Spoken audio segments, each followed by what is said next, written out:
Hello, and welcome to the course. I'm your host, Stephen, and today I'm speaking with Professor Jasmine Nirody of the Department of Organismal Biology and Anatomy. Professor Nirody runs the Nirody Lab at UChicago, where she and her team study the relationship between structure and function in a variety of organisms, including the smallest animals on Earth. We'll talk about tardigrades, why she ended up doing a year of medical school, and how she became a University of Chicago professor. Professor Nirody, thank you so much for joining me today. How are you doing? I'm great. How are you? I'm doing well. Thank you. Just to start us off, could you please tell our listeners who you are, what your position is at UChicago, and just in layman's terms, like what it is that you do there? So I am a assistant professor in the Department of Organismal Biology and Anatomy at the University of Chicago. And what essentially that means is I run a research group to study various problems at the level of the organism, and that I teach classes that think about how organisms interact with their environments, how they take the form that they are currently in through evolution, and how we can learn from how they interact with their worlds to build perhaps some bio-inspired systems. So basically, what I mean when I say bio-inspired systems is to look at biological systems and think about how they're doing the tasks that they do and how understanding the physics of those tasks can help us build systems that do those tasks. So, for instance, animals that can burrow into sand and get through these really like complex environments can give us some concept of how to design search and rescue robots that can dig through rubble, and understanding how, viruses target bacteria can give us an idea about drug design. That makes a lot of sense. I look forward to getting into more of that. Going back into your own history first, though, we always ask people like kind of where they thought they might go. What careers they thought they might pursue back when they were maybe like middle or high school age. And I think if I remember correctly, you said that it was basically a given that you were going to become a medical doctor. Is that right? Yeah. I mean, I think that's true. I think for a lot of people that don't necessarily come from academic families. My parents were both professionals, and they didn't really know much about, academic life, and I didn't either. So I didn't know that there was a job where you could just be a scientist and do research and be paid a living essentially to answer interesting questions that didn't have anything to do with immediate tangible consequences on human health or on the environment or on building a bridge. So in my head, this if you were good at science and you like science, then this is what you did. And you went to medical school, or you became an industrial engineer, and those were kind of the options that you had in front of you. So I knew that I was in high school good at math and physics, and I really liked math and physics, and I really liked solving problems. And I was initially a bit torn between, which aspect of this very tangible set of jobs would I do. But to me, the human body seemed kind of the most mysterious, the most complex, the most interesting of them all, because there was so much uncertainty and stochasticity in there. And so that was why kind of the shift went towards biology. Interesting. So, how did that look in terms of like the course of your studies? Like, what did you pursue in undergrad, and then like what led to you actually pursuing a graduate degree in the field that you ended up entering? So I started my undergrad as a math major. I loved math. I loved pure math in particular, and I spent a couple of years just really focusing on that before I started to get a little itchy for some of the tangible things. I wanted to see how all of these abstract spaces that I was thinking about all the time would then, apply to the phenomena that I was experiencing all around me. And then I started thinking more and more about applied math courses, and I took a bunch of those, and which then led me to taking a bunch of mathematical biology courses, and eventually double majoring in math and biology. One nice thing, I think, about the pre-med curriculum in the US in particular is that it allows you to essentially study anything you want as an undergrad and explore your interests. So, you can be a history major and still be a medical doctor as long as you take the specific prerequisites that are needed to go to medical school. And I think one thing that's kind of nice about that is it creates doctors who are also whole people, which is very nice. Yeah. Um, and so I felt completely comfortable, being having a math undergrad and still thinking, well, yes, of course I'm going to go to medical school after this. Why wouldn't I? So yeah, I mean, you were still intending to go to medical school at that time. Like that was still the I idea. think so. The turning point came essentially when I entered university. I just happened to come upon a research position. The My first physics class that I took, one of the professors who was teaching it saw that I asked a lot of questions and I was really annoying in class, and took me aside and told me that it wasn't actually annoying. It was great, and would I like to do research? And I thought, sure, why not? That sounds interesting. I don't know what that means, but fine.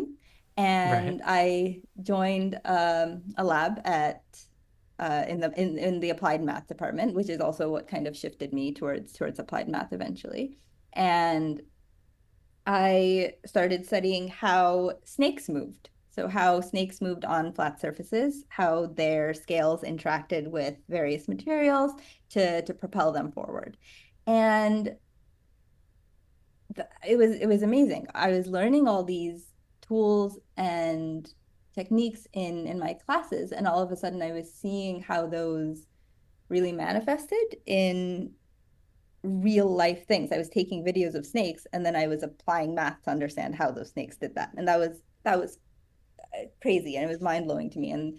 And to realize that, well, the professor that offered me this position is actually doing this for his job. And that's Yeah. that's what he gets to do every day Yeah. was mind blowing to me. And it finally hit me that, hey, there's this career out there where I can just kind of learn things all the time and just keep discovering new things and never stop solving puzzles and answering questions. And I it was kind of then that I figured out, well, I need to figure out how to do this. Right. Yeah. This How do I keep exists. doing This this? exists, and this is what I want to do now. But it was a slow process. I mean, it wasn't something that, clicked immediately because I had, 18 years before that just thinking that I was going to do something else. And Sure. so it took me a long time to kind of percolate with that. Yeah. I just because it came up, I have to ask Yeah. if you have like a quick elevator pitch for how snakes move. Yeah. What don't we know, or what doesn't the average person know about how that works? Yeah, absolutely. So when you think about how snakes might move, right? So you think they're this flat legless thing that is slithering through. And when they're in a forest floor and there's all these leaves and twigs around, you can imagine their body pushes off of various obstacles and moves forward. But if you put a snake down on your hardwood floor in your apartment, they can also move incredibly well. They can zip across. And you've seen, videos of snakes in on tile floor moving along, right? And the question is, if they have nothing to push off of, how are they doing this? Right. And that's been a puzzle for a long time. And one of the ways that we figured this out is by filming them doing it on a bunch of different ones. And how they actually can do it is the bottom of their bodies have different friction coefficients in different directions. So if you rub a snake front to back, you rub a snake back to front, and you rub a snake side to side, the friction coefficients will be incredibly different, sorry. And when you have a snake making a wave, what that does is essentially creates a, an imbalance of forces in forward and backward directions such that the snake is moving forward. Oh, okay. Wow. Yeah, and a really fun thing that we did to kind of test this hypothesis was to build a little jacket for the snake, which eliminated that difference in friction coefficients.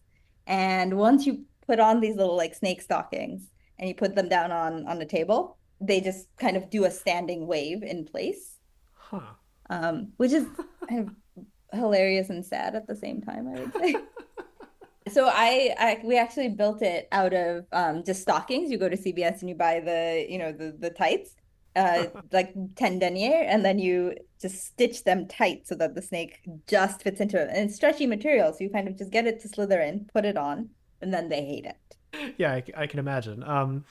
Well, that's that's really interesting, and I can see how that experience You can would. see how that might change the path of one's life. Yeah. So, I mean, was that the case? I mean, was it like after participating in that research, you were like, okay, I'm going to go to grad school for something like this? So that was what kind of planted the seed in that, oh, I really, really like this. But like I said, if you have something which has built in your brain for 18 years, it's very hard to just turn that off very quickly. So there were many other things. I would say that one other thing is that it's very difficult to just become confident that you can do this thing that you just discovered exists. Um, I knew that there weren't that many jobs that did this thing. I knew that now that I knew that it existed, I looked at the statistics of how one gets there, and I knew that those statistics were not super nice to look at. And um and I needed to have some time to kind of build up my courage and confidence towards that goal, I think. I did a summer program in the fourth year of my undergraduate. It's called Research in Industrial Programs for Students at UCLA.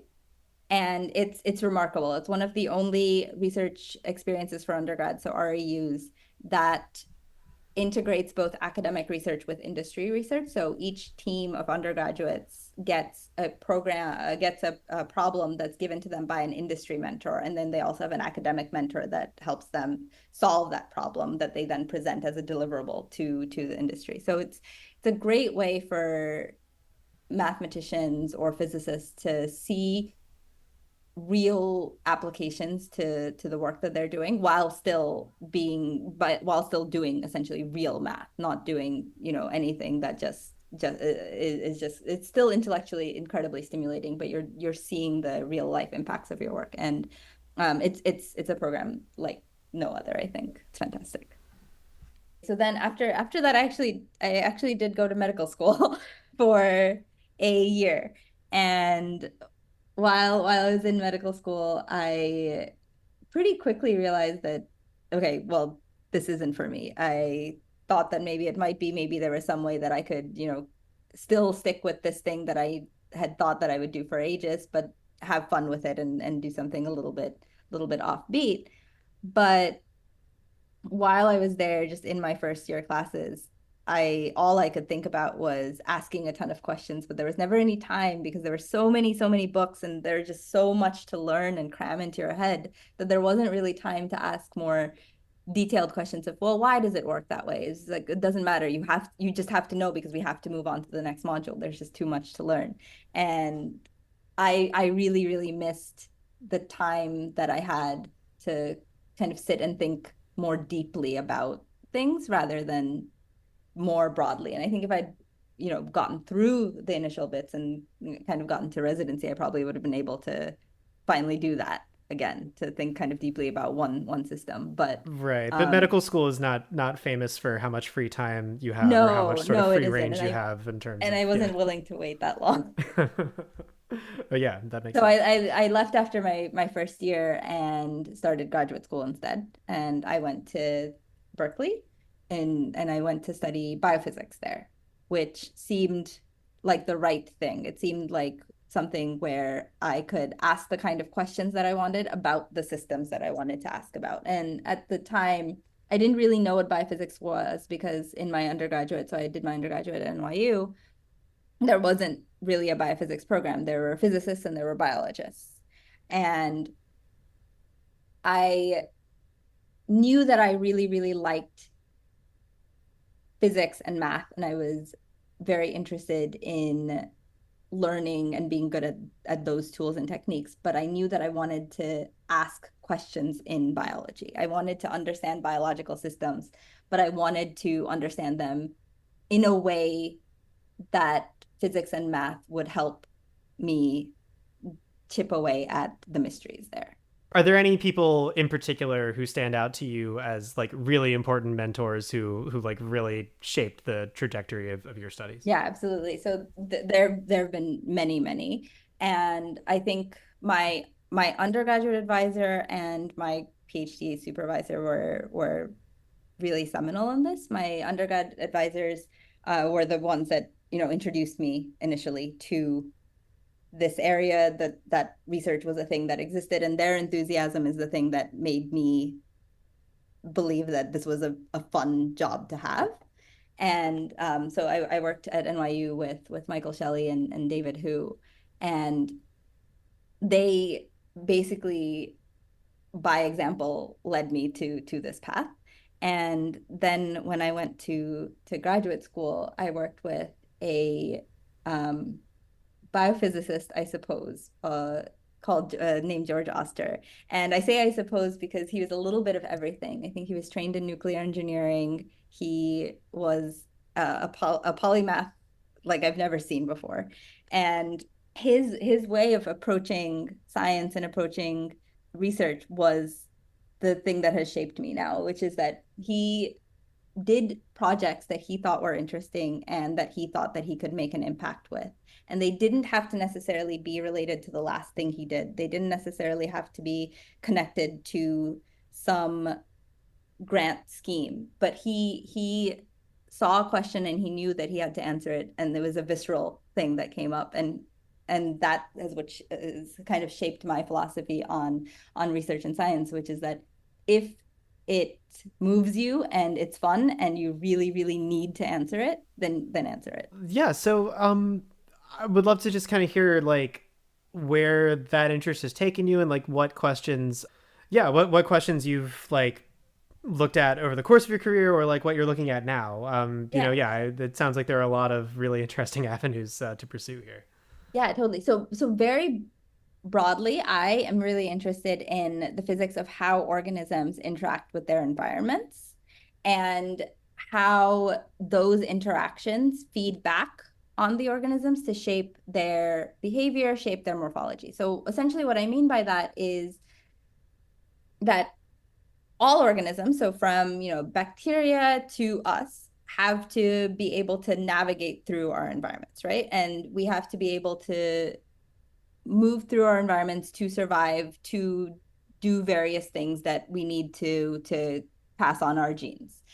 For instance, bacteria have to be able to colonize our gut in order to get the food and then build a biofilm and make more bacteria.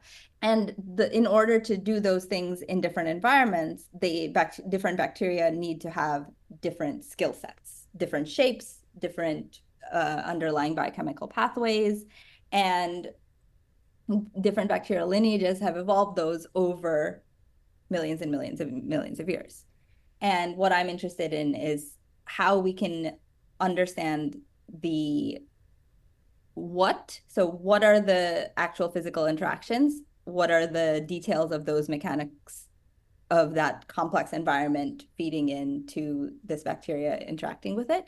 And then in turn, how did those environments over the course of evolutionary history create the bacteria that we see now? So I've had the really nice opportunity of working with a whole host of really cool organismal systems. So I've worked with geckos, I've worked with bacteria, I've worked with tardigrades, I've worked with now in our lab we're studying jumping spiders. All right, there's a lot of directions I could go there, but I hear tardigrades. I have to Yeah, ask about I figured. tardigrades. Also, can you explain what that is for listeners who might Yeah, not be familiar? absolutely. Yeah, so tardigrades are a small animal species that lives in a whole variety of environments. So tardigrades, there are species that live in the marine environments in the ocean. There are species that live in freshwater. There are species that live in limnoterrestrial environments, so on moss. So essentially, if you go out and pick any puddle on the street and scoop up some puddle water, you probably will find a tardigrade in there. And there's a reasonably high chance that that will be a new tardigrade species that nobody has discovered before. Wow. Yeah, there are it's a pretty large clade, and it's a phylum where not much of it has been discovered yet. So there's quite a bit more to be done there. And they're microscopic legged animals that live in these whole host of environments, and they have gained kind of notoriety in recent years because they're able to survive almost anything. So there are species that can survive, incredibly high radiation. There are species that can survive incredibly high heat. There are species that can survive being frozen. And the way that they do this is they kind of go into hibernation and then come out of it 100 years later completely fine when the danger is gone. And also they're really cute. And I mean, yeah, they're literally microscopic, right? I Yeah. mean, you have to, Yeah. yeah. The biggest species that we know of is about the size of the period at the end of a sentence in a typeset book, 12 point. Wow. Okay. Zooming out a little bit, we ask everyone like what they enjoy about their role at UChicago, and if there's anything specifically that maybe they don't enjoy so much about their role. So taking the last question first, are there any parts of the job that you find that you would rather not do? Oh gosh. Honestly, no. I think and I think that feels like a cop out, but honestly, no, because I think all of the parts of the job inform the others. Mm-hmm. And for me, one of the reasons that I wanted to be in this position was the kind of holistic nature of it in some sense, where I think the only other kind of job that becomes so, I guess I'm going to use the word holistic again, but holistic is maybe running a startup or something where we don't really have Right. a designated role. We're not just teaching a class, we're not just doing a research project, but we have to essentially run a lab. And what that means is kind of, managing our finances and answering 500 emails a day and Right. doing a ton of our own admin work and doing the research and mentoring students and teaching and um, being mechanics for when the freezer breaks down. Like there's a lot of stuff that we have to do to keep things running. But I kind of like that. I kind of like that no day is really the same as the others. And yes, there are times when I don't want to answer emails, and there are times when I don't want to fix the freezer, or there are lots of times where I don't want to do any one particular thing. But I like that they all exist, and I like that they're all under my purview.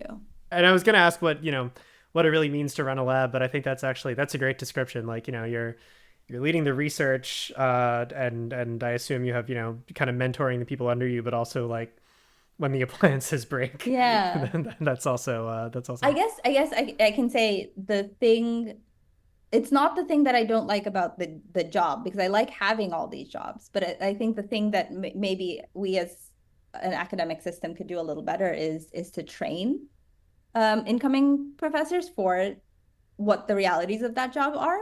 Because I think one thing is that at every stage we essentially hire people just based on their research abilities, right? So we hire, right. you get a postdoc based on how great your thesis was, and you apply for faculty positions, and those depend on your postdoctoral research work.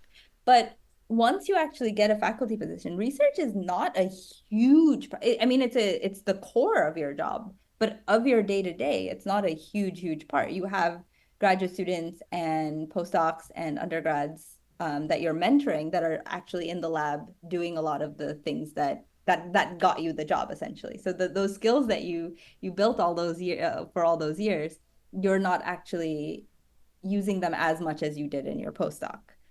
And nobody ever taught me how to negotiate, a -80 freezer price. Right. That's not something that you're going to think about, that Yeah. anyone's thinking to teach you until you're encountering the No, and problem. the thing is, nobody ever actually does teach you. You get here and then it's just like, oh, you have to do this. You have to choose the specs of this freezer, and it's very important because if it fails, your lab will lose all their supplies. Yeah. So choose well, but nobody's gonna tell you what exactly what you should be looking for. Yeah, well, I think that's great for listeners to hear. Coming off that, I'll ask. I mean, is there any other advice you would give to someone who's considering following in a path similar to yours? I think my advice is to focus on your local environment and time. So make sure that you like what you're doing day to day, and think very locally in that sense, because like I said, statistically, getting an academic job at every stage there's a huge filter. So not every graduate student will be a postdoc, not every postdoc will be a faculty. And when I say not every, it's a very small percentage at each level that gets filtered out. And I went to graduate school not necessarily thinking, oh, I'm definitely going to get a faculty job. I went into graduate school thinking, I really like what I'm doing right now, and if this stops being fun, I'll stop. And I got a postdoc, and I thought, if this is great, I'm still really really enjoying what I'm doing. I'm intellectually stimulated. I have a great time doing this. If I don't get a faculty position, I'll have had a fantastic time doing this. And if this stops being fun, I will stop doing it. So I think the thing that I would say for people who want to be in graduate school or in a postdoc is don't do it to get the job. Do it because you're loving what you're doing right then and there. And I tell me that myself this all the time too, that if it ever stops being fun, I would stop doing it because I wouldn't do it well. I mean, I think one of the ways that I'm confident that I can kind of do this job reasonably well is because I'm really truly enjoying every minute of it. That's lovely to hear. Just a couple of questions that we usually ask towards the end. It sounds as if you have already worked with a really wide range of species and like on a lot of different problems and questions. But is there anything in particular that you are hoping or looking forward to in the future? Like anything on the horizon that you're particularly excited or keen to look into? Yeah, absolutely. I mean, I think so. I study biomechanics. So I study how organisms move and navigate through their environments, right? And in particular, how they navigate through these complex environments that you see in nature that are changing all the time, that are really heterogeneous in space. And there's a lot of kind of how questions there, right? So there's a lot of questions of how do these physical interactions happen? What are the physical interactions? What are the features of snake scales that give them this ability to move across this substrate? And I've been really, really excited about answering those kinds of questions now. But since I've been at UChicago, one thing that I've been really excited about is answering questions that focus more on the why. So we have an organism that is doing all these things. We know perhaps the mechanism of how it's interacting with its environment. And then you want to ask a little bit of why does it look the way that it does? Why do those interactions exist? And that's when you get into the evolutionary history of the organism. And you can think about this similarly to the way that we think about human history, right? So if we look at, the way that the national some country borders are or some states are, and you think, well, this is how they look, but how did they get this way? And for that you have to think about all of the forces that led to that moment.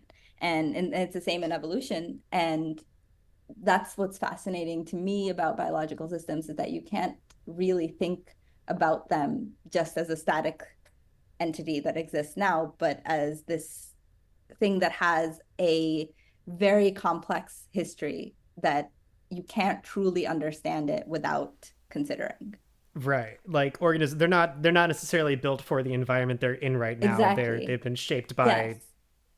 by, By I mean, eons, yeah, really, right? millions and Like, millions of years of forces. And that's what I'm kind of very excited about now is understanding not just the present and the future of a biomechanical system, right? So how does this organism interact with this environment, and what can it teach us about building things for our future, building robots, building drug delivery systems, but what can it tell us about its past, about the past of the both the organism and the environments that it came from. well, your enthusiasm for this is palpable, and I feel like it's a little bit superfluous to ask the question, but this is the question we usually ask at the end. So, what would you say you find most fulfilling about what you do? So I imagine that this is the answer that you get almost always, because this is what I feel when I talk to my colleagues, that this is what they love about their jobs. It's mentoring and talking to my students, and in particular, I think when I have a new student, and then this is happening to me now, kind of for the first time, because I've only been at UChicago for a year, is when you have a new student and they come in and they're really excited about a project, but they don't have that much background, and you start kind of giving them some advice and you start giving them some papers and they read it. And there comes a moment, they're learning and they're learning, and there comes one meeting where all of a sudden they're explaining to you instead of you explaining to them. And it feels really good. It's happened to me a couple of times over, and it feels great because it feels like you did something right. You're right. That is a pretty much the most common I would answer. imagine, But yeah. no, but I've never heard it put quite that way before. And that's really funny to think that there's like a tipping point. Yeah. It's just a really nice feeling. And I think back to like my professors who were really, great with me, and that this might have happened to them, and that I wonder how they felt when that happened. Yeah. Well, you probably have some idea. Yeah. Thank you, Professor Nirody, for your time today. And course takers, if you enjoyed today's interview, please check out the other ones. Leave us a comment, subscribe, follow, and share this episode with your friends and family.